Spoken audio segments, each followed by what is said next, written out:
nakasilaw kasi ang pera. Sa amin, dami din, napakarami. Tumutulong naman kami, pero yung pinakatulong na magagawa ng LGU, tulong sa case build-up. So, kinukumpile namin lahat ng ebidensya, lahat ng records. Nung nakaraang linggo pa lang nasimulan na namin, ano. Pero ang ano niyan, kailangan mag-file sila din ng kaso. So we can assist, we can give legal advice, pero kailangan kasuhan nila. Pero ito, medyo masakit sabihin, ano, aminin natin o hindi, medyo mahirap talaga i-recover yung pera. Kasi kahit magtagumpay yung kaso, kahit mapakulong yung mga nasa likod ng scam, ano mangyayari? Mafe-freeze yung bank account, daming proseso niyan, matagal. Talagang tuition fee yan, ano, na sana matuto tayo. Yan ang pinaka-importante sa lahat. Kailangan matuto tayo dun sa pagkakamali natin. Kung naloko tayo, siguraduhin natin na hindi na tayo maloloko ulit. At huwag tayo tumigil dun. Siguraduhin natin na mas spread natin yung awareness, yung education tungkol dito, na mas maraming makaalam tungkol sa mga scheme. Kasi, again, hindi ito bago. Ako may mga kaibigan akong nabiktima.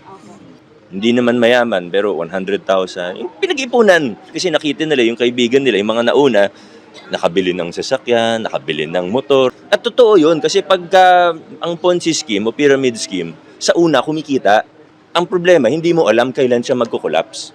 Anytime yan, anytime. O ngayon nga, so sobrang dami, hindi na nila ma-manage, hindi na nila mapaikot yung pera. So syempre sila kumikita, yung mga nasa taas kumikita. Yung mga nauna kumikita. Pero yung ordinaryong tao, yan ang laging kawawa sa mga Ponzi scheme na ganyan. Yung mga scam na ganyan. Daan po yung gantong mga scheme. Kahit sa ibang lugar, marami pong gantong scheme. So spread the word, spread awareness. Kahit sa mga kamag-anak nyo sa probinsya, ikwento nyo yung gantong mga scheme. Kasi meron din ganto sa ibang lalawigan. Kailangan taasan natin yung financial literacy natin bilang mga Pilipino. Dahil aminin natin, medyo mababa pa po talaga. Ang dali po pa rin natin na naloloko sa mga bagay na ganito. So sana learning experience una. At kami naman sa LGU, gagawin namin ang part namin kung anong kayang gawin. Case build-up, kasuhan natin, tutulong po kami.